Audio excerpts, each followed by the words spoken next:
bird watching started for me when I was young. As a matter of fact, in first grade, when the teacher said, "What do you want to be when you grow up?"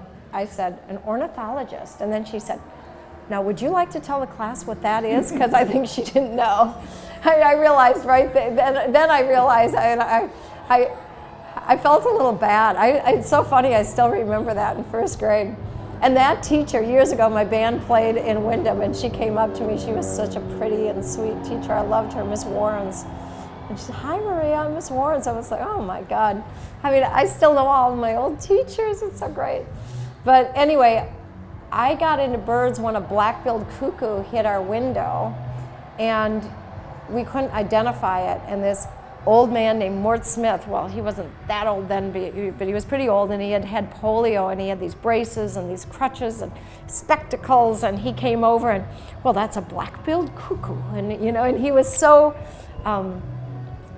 intellectual and amazing. And then I think he could tell I was really obsessed with this bird. We'd been keeping it in the freezer. It had a beautiful tail and beautiful bill, and so then he took me on some bird counts and took me bird watching with him, driving around, and then my parents built a tree house in the country at this, and my dad was a duck hunter, but we had a tree house, and I would watch the little water birds and things there, and the yellow-headed blackbirds, and I became really bird obsessed. And if Mrs. Butler hadn't moved to Wyndham, there is no question in my mind I would be an ornithologist, probably hopefully working at the Cornell Lab of Ornithology.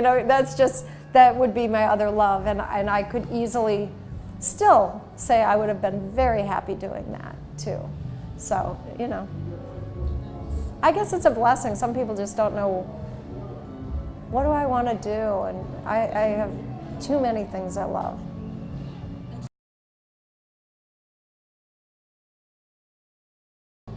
So, I'm not really conscious of something inspiring me and, oh, I'm going to write something. I feel inspired by that thing. More what happens is I sit down to write. I've been doing other things in my life, like birding in Central Park.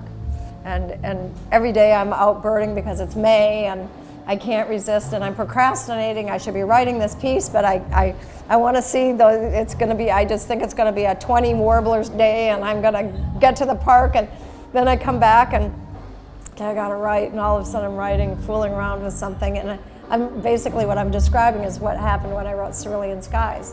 And I was thinking, oh, I've got to write something for this Mozart festival, and they want it to have something political, and oh my God, it's so much pressure, and I don't know what to write, and why did I say yes to this, and oh my God, I hate being a composer, why wasn't I an ornithologist, and and I'm making myself miserable, and okay, now I need to paint my toenails, I need to defrost the refrigerator, or the freezer, and clean my sock drawer, and I'm procrastinating, and finally I sit there and I'm writing something, and I'm like, oh, I kind of like that. What is it? And then all of a sudden, as I'm writing, I'm playing it, and maybe scribbling a few ideas down. I'm like, all of a sudden, I find myself daydreaming in the park, and all of a sudden, I'm like, oh, wait a minute.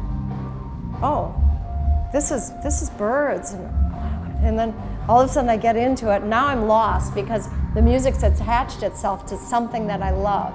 It's no longer writing music for music's sake, but the music is opening up something else I'm into. And then it's not about my ego, maybe, or my lack of self-confidence or whatever. It's suddenly about this other thing. And then I use that to kind of draw the piece together, and all of a sudden I'm like, oh my God, this is birds and migration. And you know what? That is political, because the world needs to unite. These birds are migrating across continents that can't agree on anything, and these birds depend on all of us collaborating to save them, because one link in the habitat's gone, the species is gone. And so all of a sudden I realized, you know what this is? And I remembered a wonderful quote by Aldo Leopold about migration and that very idea. And so I thought, okay, I'm going to use that as a, so it's an example. And now with big data, I've been spending a couple of years now getting really involved in fighting these issues about music piracy and now it's going even deeper, just the absurdity of big data and the breach of trust and privacy, and this pushing through curation our taste on us, and taking so much away and becoming rich off of it and giving us nothing in return, just turning us into a wasteland. And so I can't help myself from writing about these subjects and writing open letters, and then I sit down to write, and now I'm good and whipped up and angry as hell.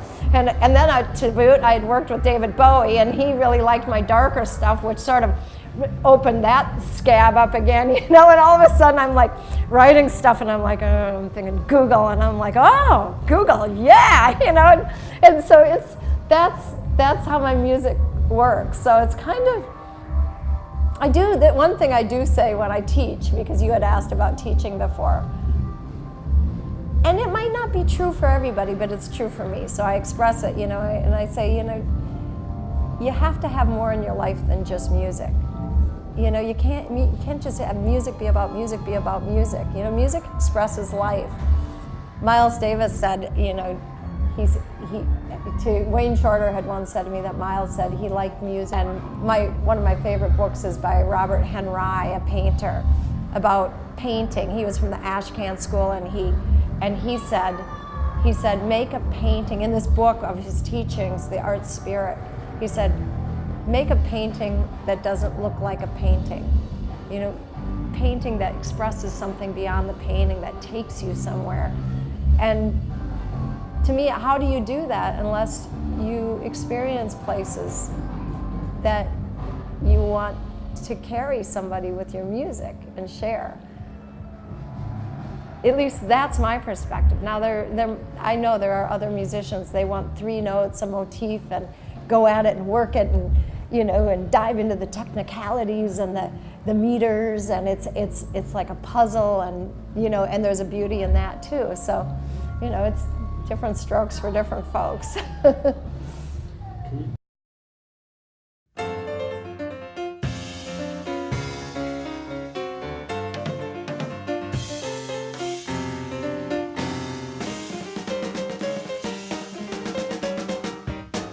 Because I want to get to do the other thing. Thank you. You're happy and you know it, clap your hands. Yes. Yeah.